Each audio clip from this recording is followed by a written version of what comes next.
Selamat pagi, hari ini temenin aku yuk untuk nyeca tanaman. Hari ini itu jadwalnya untuk nyeca Homalomena karena mereka udah besar-besar dan udah bisa dicaca juga. Dan ini aku bangga dan takjub di waktu yang bersamaan karena mereka tumbuh dengan subur dan cantik-cantik.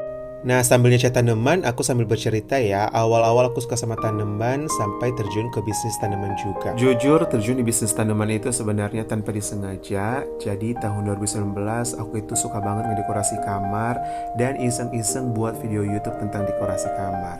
Ternyata penontonnya lumayan banyak juga. 1 tahun setelah renovasi kamar yang pertama, tahun 2020 pada saat COVID, karena kurang berkegiatan apa-apa selain kerja, jadi aku renovasi ulang kamarku dengan tema yang baru. Nah, dan untuk dekorasi kali ini aku mau pakai tanaman asli, bukan tanaman plastik lagi. Dan dari sinilah awal ceritanya semuanya dimulai. Mulai dari hunting ke petani-petani, ke nursery orang yang gak dikenal, hanya untuk hunting tanaman yang akan diperlukan untuk isi kamar. Dan emang bener ya, setelah beli satu tanaman, pasti akan terpengaruh untuk beli tanaman-tanaman lainnya juga. Dan hal yang sama terjadi di aku juga, di mana tanaman pertama yang ingin dibeli hanya karet kebo, terus beberapa minggu kemudian beli monstera hijau, dan semakin lama semakin banyak tanaman yang dibeli. Karena waktu di video ini terbatas, jadi aku singkat aja ceritanya. Jadi setelah aku punya banyak tanaman dan baca-baca artikel di Pinterest bagaimana cara merawat tanaman indoor, nggak sengaja ketemu sama satu artikel yang membahas bagaimana cara merawat Monstera variegata. Jujur di situ aku kaget dan kagum karena ternyata Monstera punya warna lain selain warna hijau.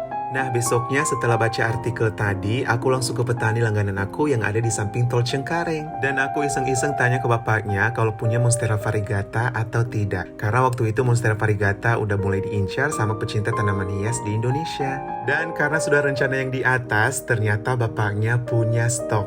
Nah, waktu itu bapaknya punya stok pucuk 4 daun dengan harga 1,5 juta. Tapi waktu itu aku nggak langsung ambil karena aku ingin cek pasar dulu harganya berapa. Dan waktu itu untuk tahu informasi harga pasar, di situ aku gabung di grup pecinta tanaman hias di Facebook. Dan lagi aku lumayan kaget pas pertama kali ngelihat harga asli Monfort.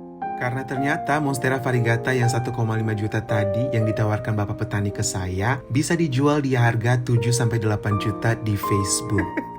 Dan karena dari situ aku melihat peluang bisnis, akhirnya aku ambil Monstera variegata bapak tadi yang 1,5 juta dan aku jual di Facebook di harga 6.250.000. Dan dari situlah aku mulai untuk berbisnis tanaman karena selain aku juga suka, ternyata bisa menghasilkan uang juga. Dan untung yang aku dapat dari hasil jual beli tanaman tidak disimpan tapi langsung beli tanaman indukan untuk ditaniin. Jadi itu dia ceritaku kenapa bisa suka dan bisa terjun ke bisnis tanaman. Terima kasih yang sudah nonton dan sampai jumpa di video selanjutnya. Dadah!